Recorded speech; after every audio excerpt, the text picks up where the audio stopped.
Okay, so I wanted to continue our conversation about ojas, tejas, and prana with the topic of cleansing. So cleansing is a good way to reset the doshas efficiently. It does require us to stop and tend to our health in all your focus kind of a way. Normally we reserve cleansing for the spring and the fall because that is the time when it's not too cold, it's not too dry, it's a good time, and it's also a preventative for immune instability, because generally in the change of seasons, particularly in a place like Eastern Canada, where the distinction between winter and summer is so acute that the transition causes instability in our immunity system. So the cleanse is to help support you through that phase, but it's also more efficient when it's done in the spring or in the fall. This being said, I've created an anytime cleanse that can be done anytime. It's not as rigorous as a spring or a fall cleanse, but it is also very effective, and you can do it anytime. So in the spring, your focus is to cleanse and to rebalance vata. So it's all about lubrication, circulation, because it is that kapha period. So it is about boosting that energy, the vitality, letting the prana move through us in a healthy way, balancing tejas, etc. In the fall, after the pitta season, it's about really focusing on the liver and clearing out any excess pitta from the summertime. So it's really to balance tejas. So both the focus of the spring cleanse and the fall cleanse can be slightly different because of where you're coming from. So in the spring, you're coming from this like vata season, you're in kapha. It's important to have circulation in the joints, in the body. It's important to clean the colon, the kidneys, to use to release any water retention, that sort of thing. That doesn't mean that that's not important in the fall, but more particularly, people are more impacted by pitta after the summer. So we want to make sure that the liver is working really well. So we do cleansing, purification of the liver, the gallbladder.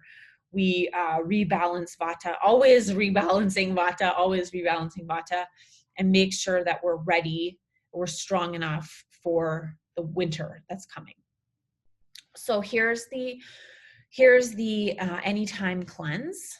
So the other thing I wanted to say is that for an Ayurvedic cleanse, unlike the master cleanse or juice cleanses or all these other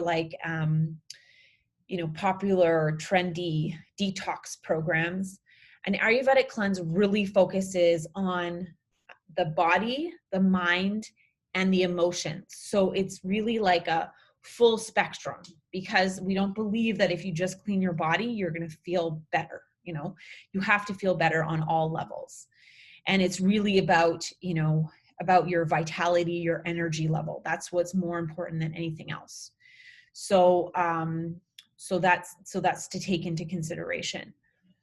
So the practices that we give you, yes, we recommend recipes and herbs and whatnot, but it's really important to take the time to rest and rejuvenate your energy and to restore your balance.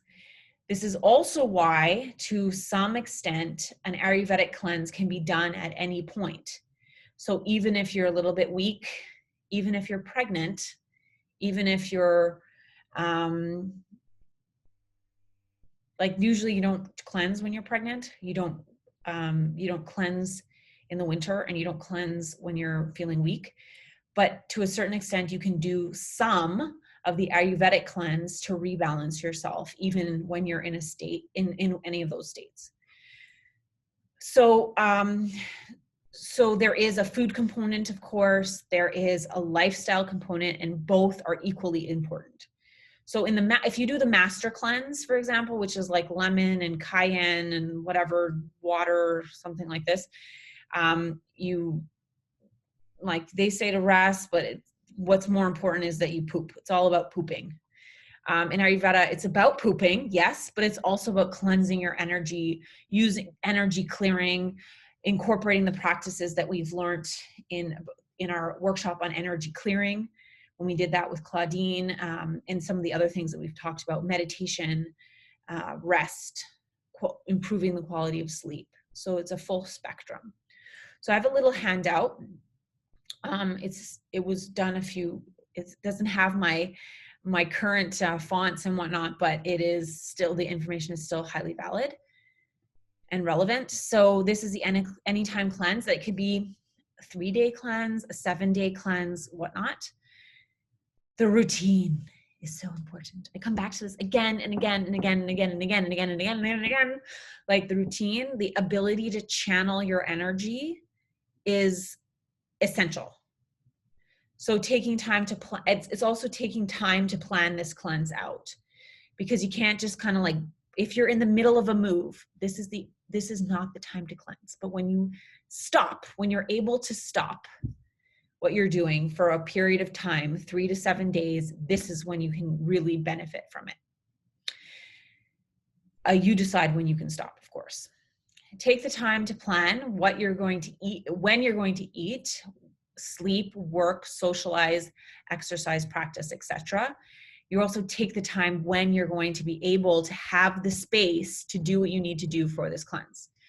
So the other important thing is that we want to have a routine, but we don't want to be like rigid and like a military or militant about it, like very rigid or obsessive. We just want to create kind of like a rhythm. I think like a routine, ritual, that sort of thing, day to day. So see daily routine suggestions. Daily meditation and pranayama, alternate nostril breathing, Brahmari, cooling breath, these are all important. And anyone's like, I mean, if you're high vata, maybe you're not going to do cooling breath, but if you feel like your pitta is a little high, cooling breath can be helpful. And if you're not sure, if you oscillate between hot and cold, then you can do the Vastrika breathing and cooling breath to balance the two. So you definitely need like at least some time. You decide how much time in the morning and maybe at night as well. You want to take the time to write, your thoughts and emotions, writing and burning. Don't keep your writings unless they're affirmative and promote positivity, freedom, vitality, energy, health.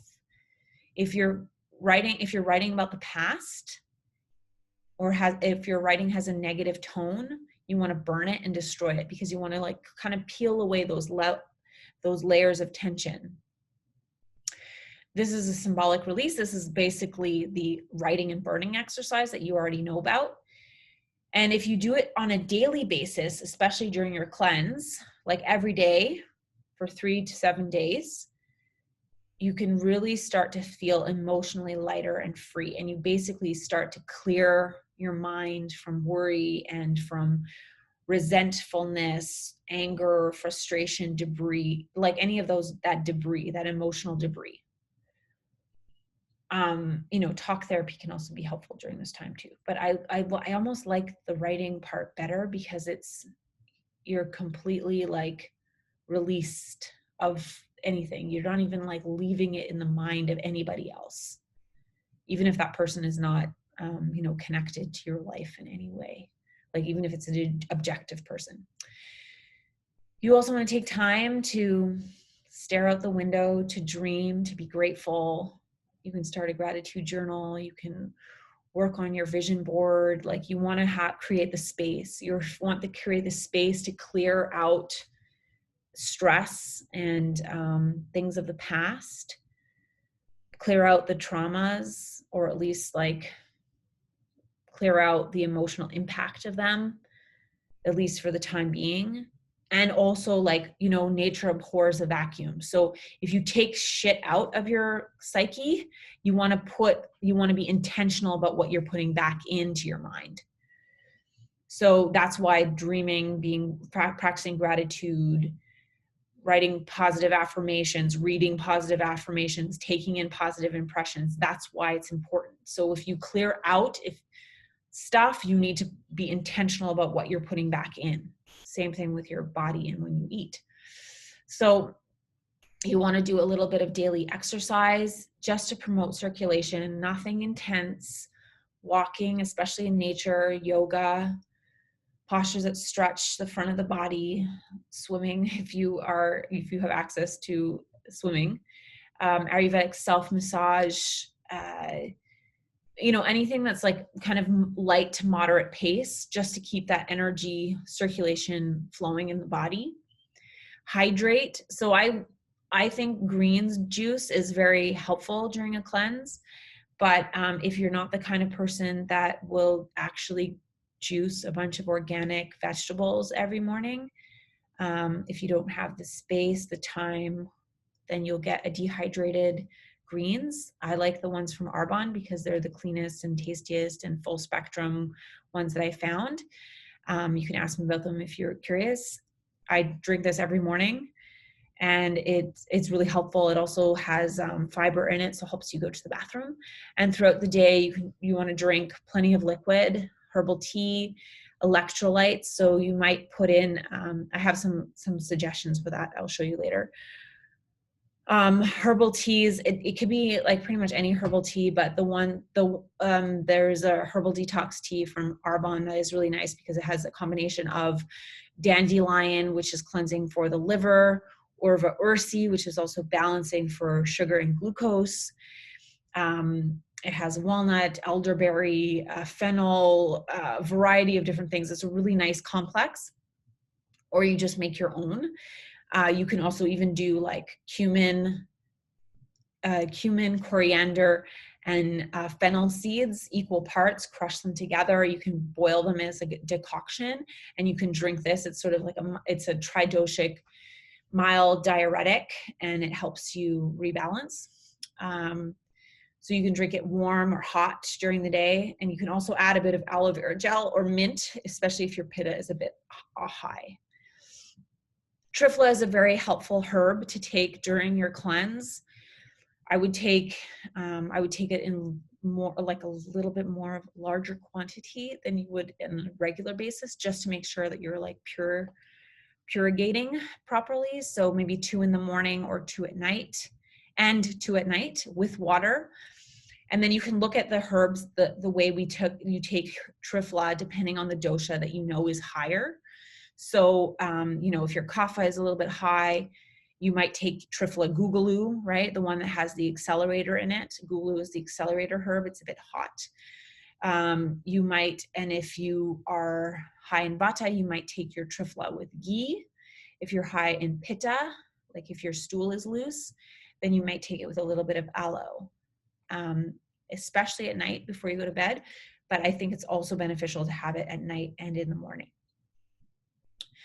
If you are highly constipated, then Triphala might clog you up further because your intestines might also already be congested. So the Triphala will start to loosen the congestion of the lining of your intestines and block you up. So you would want to pace it out. Maybe you're not going to do as much. You're going to do less Triphala, more water, that kind of thing, or more hydration. Idea is that all activities during your cleanse are done peacefully without force, including any domestic responsibilities. In fact, you try to offload as many domestic responsibilities as possible during your cleanse, either preparing in advance or doing them later. You want to be in bed asleep by 10 p.m. latest, and waking up early between 6 and 7, so you have time to start your day slowly. So some smoothie recipes. Here, I will probably modify these a little bit and send them to you. Khichdi. So you basically, everything that you eat is kind of soupy, healthy, easy to digest. So your dinner and lunch is going to be a khichdi or a detox soup recipe. I'll share those with you.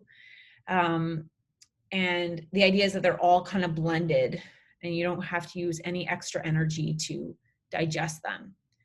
So mung beans, we know that we've made khichdi before, so you have those recipes, but the ones I recommend the Vata Pitta seasoning, but there's a tridosic seasoning that I've given you already. And you all have like mild tridosic vegetables. Some examples include zucchini, sweet potato because it's calming for Vata, but if you're high in Kapha, sweet potato would be, can be replaced with green beans, for example. Asparagus, tridosic, and leafy greens you can add in the last 10 minutes. So you don't want them to like be overcooked. So everything goes in the pot. So you soak your mung beans or red lentils, quinoa or rice beforehand. And then after, then when it's ready, you rinse it, put everything in the pot, add the water, add the spices, and let it cook. It's pretty easy. And you can serve it as is. You can serve it with ghee. You can use plain organic yogurt unless you are high in kapha or you are avoiding dairy products. That's a Pitta's Vata seasoning, but you also have one. And then I have some green juice recipes that I'll give you that you can, if you feel inclined to juice, then you can juice. So the green juices are basically to help you with your with liver cleansing and with stabilizing your blood sugar, so purifying your blood. Also, other things you can take during your cleanse include chlorophyll. So chlorophyll is part of chlorella, but it's really, I'm sure you've heard of chlorophyll, but chlorophyll will help you further cleanse. Anyone can take it. If you're pregnant, you take it in smaller quantities. But as you're cleansing and detoxifying, weird shit can happen. Like you can start to have body odor, you can start to have bad breath, you can end up having like a breakout on your skin. But this is all part of the cleansing process, so just keep going. The chlorophyll will help you mitigate those smelly things because you're basically going to be channeling the doshas that have been dispersed, that have been aggravated and overflowed and maybe settled elsewhere in the body. You're going to start to channel them through the digestive system. So you might end up having weird stools for a bit. You might end up having gas or bloating. The idea is like you just kind of keep on track and you go with the flow, and you keep doing what you can. If anybody feels like they want to do this and you have the confidence based on this information to do it on your own, go ahead and do it. If you feel like you want guidance and you want individual support and an individualized program that is really specialized to your needs, if you have any special needs because you have any conditions, or you have conditions include like, any digestive issues, any acute imbalances, anxiety, depression, if you're on medication for anything, maybe you might want to do a consultation with me about the cleanse. We definitely probably need about 45 minutes to go through the cleanse program for you so that you know how to pre-cleanse, get ready, and do it properly. This to say, like, you can't really go wrong with it if you do it, if you pace yourself, if you take it slow, if you take the time to prepare, if you take the time to rest, you can still have that you can still have the benefits. So please let me know if you have any questions. And that is the topic of cleansing completed already.